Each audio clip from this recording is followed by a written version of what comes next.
Welcome back. Welcome to Phetchabun. This is the final province of Northern Thailand, and as you can see, I think we've saved the best to last.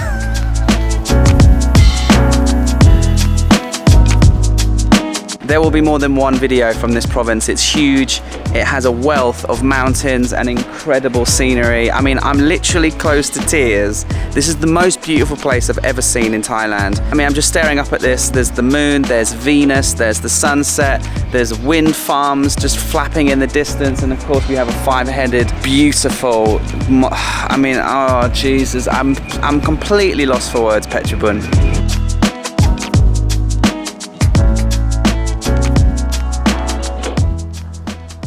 Okay, day one. We're going to be exploring these mountains directly behind my accommodation. I found this place, 1,000 baht a night, with this view. My bedroom has this view this morning, the clouds, the sunrise. It was just amazing. Literally from my bed for $30. Incredibly cheap, very, very, very good value. And over there you can see in the distance the five-headed temple. The golden mosaic temples right next to it. We'll go there in the afternoon, but to the left is a mountain village, lots of beautiful restaurants and hopefully amazing views. It's lunchtime, I'm hungry, so let's go. It's a bit windy today. They call this place the Alps of Thailand, and you can kind of see why. It's got pine trees, beautiful forest, mountains, clean fresh air, and the temperature's very mild. Middle of the day, here in November, it's 24 Celsius. And at night, it gets quite chilly. But come here in December, it will be very cold. Very, very cold.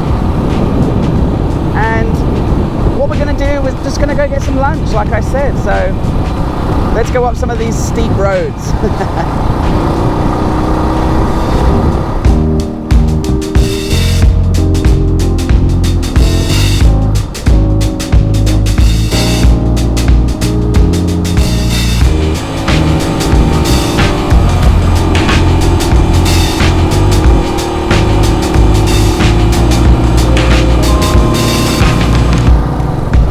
Okay, then here we are at the top.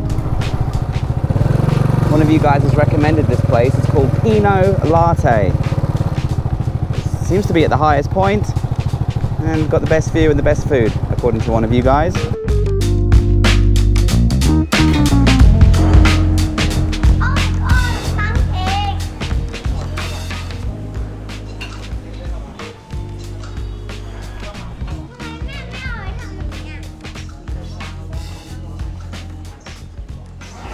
I think I've had a bit of a fail here. So it's beautiful, and you get to the cafe on the left hand side. There's a huge cafe, and they mainly have desserts. They have an incredible cake selection, so many different types of yummy looking cakes, but then they just had like pizza and some basic dishes. So I came back over this side in the bigger main restaurant area, and they had a slightly bigger menu. And I ordered a salad, a little fruit salad, but it's turned out to be massive. It looks good, but it's huge. And then I ordered beef pad kapow, which actually looks really nice. The egg is overcooked, but I've just tasted it, and the meat is very tender and juicy, but it doesn't taste like it's just come out of a wok. It's not very hot. The fruit salad looks really good, to be fair. It's got melon, apple, rose apple. This smells amazing. Very rare to get a kiwi. A very nice treat. I'm glad I ordered two things actually, because as delicious as the meat is on this pad kapow, it's just a bit cold. The reason why I'm a little bit picky about this is all of this costs 500 baht, which is very expensive, very expensive. This is normally 40 baht, a salad maybe 120, and then an iced tea, but it's double or triple the price of normal because it's up here and it's the place to be seen, you know. So I'll eat this, and if we have room, we'll try and squeeze in a cake because they looked amazing.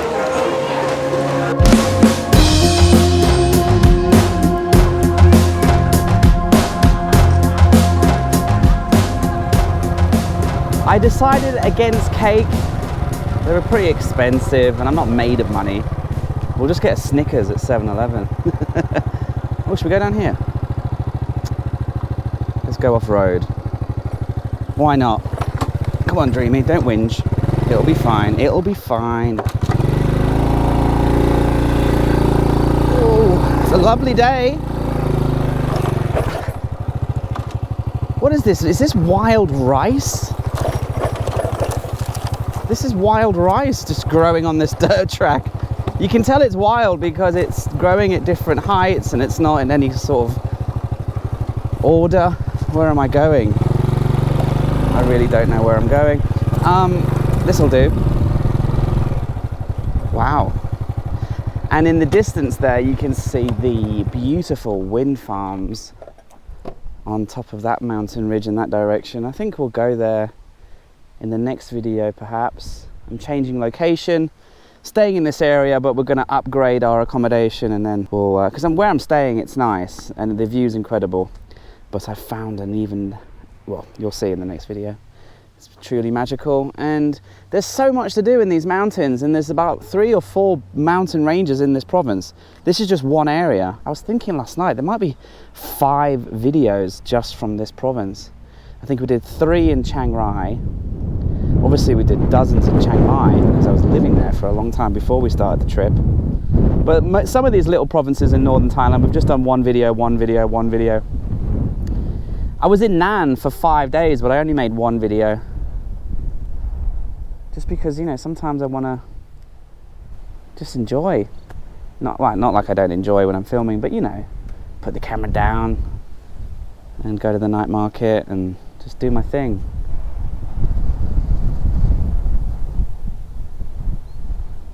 Oh, Jesus, it's beautiful here. I think up there with Nan and Chiang Rai province, Phetchabun is a very, very close joint third or joint second in terms of its views, guys. There's something about this time of year. It's so fresh up here. Visibility infinite, blue skies, green mountains, fresh air.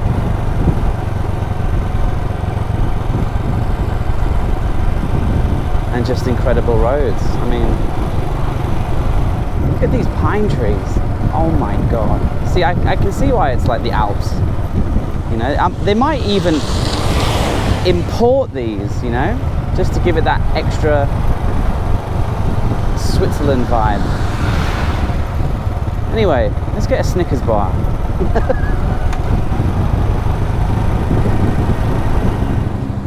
Look at this 7-Eleven. Is that not the fanciest 7-Eleven you've ever seen?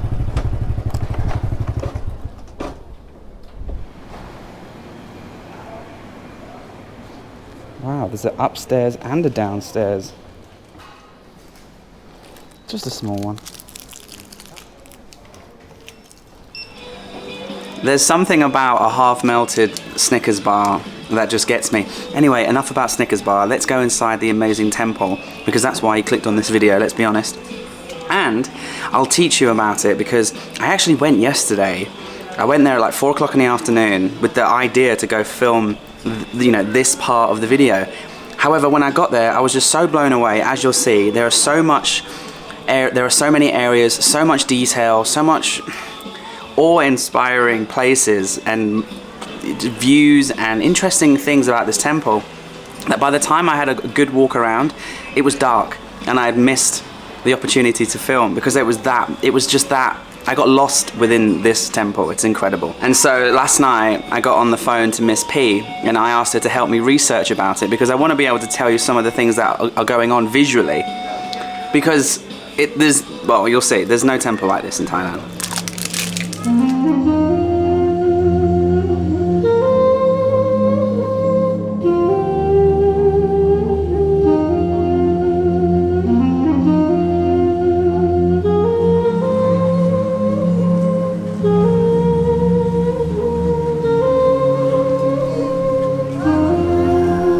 There's a lot going on here, so bear with me over the next minute while I explain what's going on here, what's the meaning behind all this visual artistic expression. So let's start with the five-headed Buddha, which we will go take a closer look of in a second.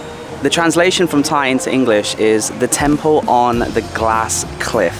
And so it's surrounded by sparkles, it's surrounded by glass, white marble, and just it's glittering, okay, in the sunlight, it's dancing. And what you also notice all around is spheres.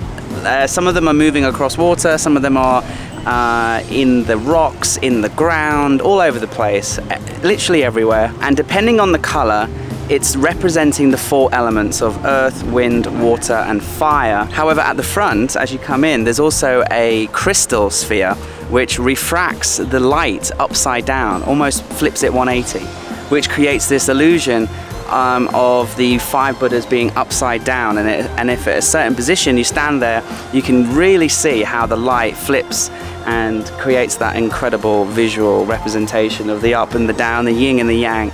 And I just think that's incredibly smart and very creative. And as you walk around, you see more and more of these spheres, and there's lots of imagery of space and the cosmos. And when you start looking at it, you go, wow, it's made of mosaic, and that seems impressive.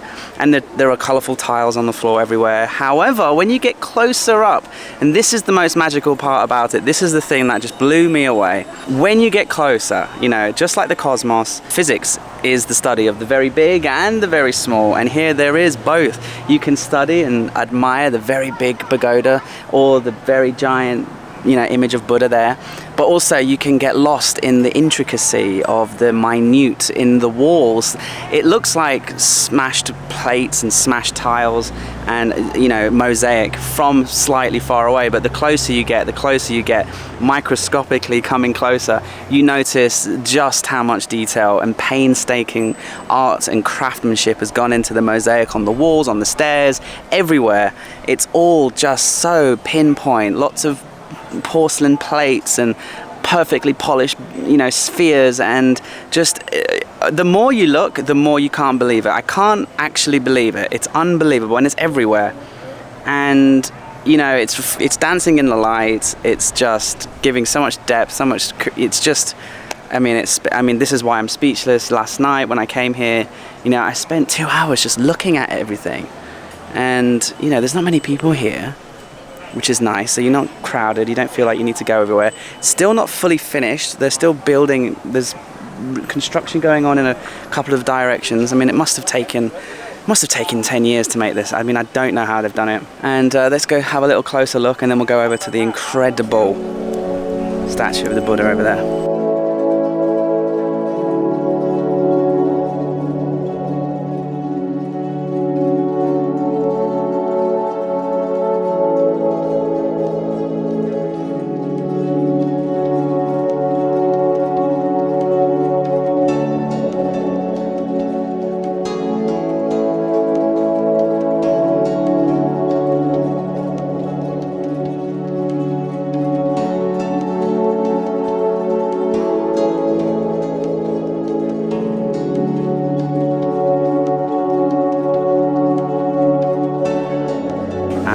Me and Miss P, we were trying to research last night. She couldn't find out, and neither could I, the significance of why it's 5 and why do they progressively get bigger, and we couldn't find the answer. So if you know, if you're Thai or you know the history or the story behind it, let us know in the comments.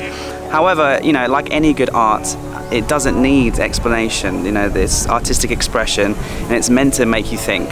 But if there is a story behind it, I'd love to know, so let me know in the comments. But also, why does the third Buddha have a golden armband? I'd love to know that. But again, if that's the artist just expressing his version of the Buddha and what he sees and how he wants to portray, or she, then that's great. We'll leave it at that. The only negative, by the way, of this entire area, which I always like to point out, the one thing I don't like about something, because I'm British, is the road. There's a road that goes right through the middle and splits both of the temples. And I don't know, you get a noisy truck and a group of motorcyclists driving through here, and they make an absolute racket, which isn't what you want next to one of the most sacred, most beautiful artistic installations in the whole country. having said that, the mountains, the blue skies, the incredible views, the artistic expression, the incredible intricacies, and the damn right awe-inspiring feeling you feel when you're here kind of make up for the little road going through the middle. But, you know, nitpicking as always.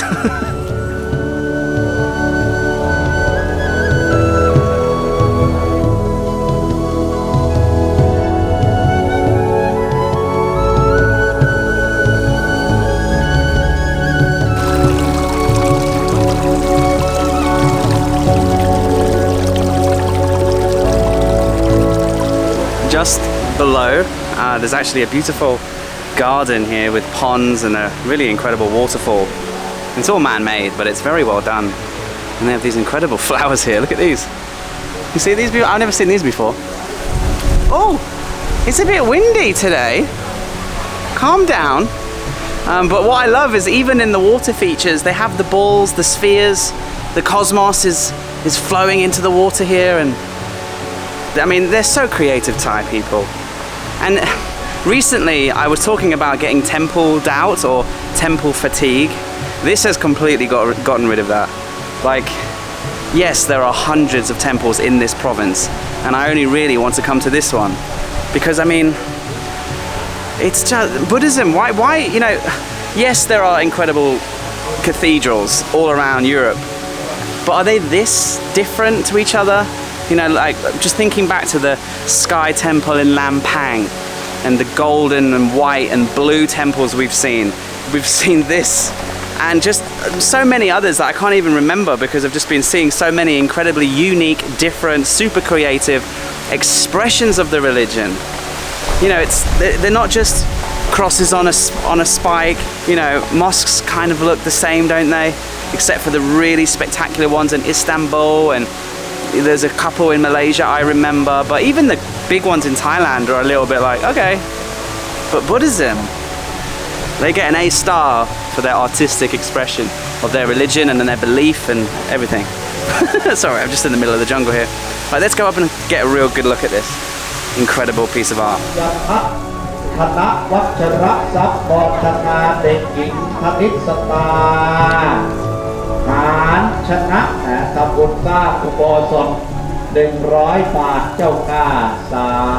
Okay, and there we have it. And there's something I really want to do but I won't do, and that's fly the drone. The reason why is I really want to get a perspective of this circular art piece here because it's really interesting, and I think just going up 100 meters would give it such an amazing perspective, and I can maybe figure out what it is because it's quite hard to figure out from just walking on top of it. But anyway, I also don't want this wind to fling my little Sparky into the face of one of those statues. Can you imagine if I damaged it and got in serious trouble? Plus, I don't really think it feels right to fly a drone when something's so epic and beautiful here. And I also did a little research on YouTube, and there's no drone footage of this thing, so I think they must be banned, although I haven't seen a single sign. Anyway, that was a filmmaker's rant. Look, I was here yesterday for 3 hours and I just couldn't take my eyes off this thing. The more you look at it, the more you see, especially when it comes to the crown. There's so much going on up there, and the intricacies and the perfection of the carving and the contours of the faces and the body and the shoulders and the way the knees just like dance in the light certain ways. And then you've obviously just got the mountains and the nature and the clouds passing quite quickly, which is incredible, especially in this wind. It just looks amazing as the clouds fly past. And don't get me started on the view. I mean, this place has it all, you know. It has the views, it has the temple vibes, it has the incredible art, and you know, what I'm going to do is just hang around, wait for the sun to go down.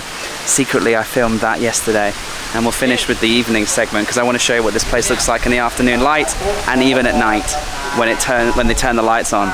Plus there seems to be some sort of ceremony going on, so I don't want to be talking. So cut to 6 o'clock in the afternoon.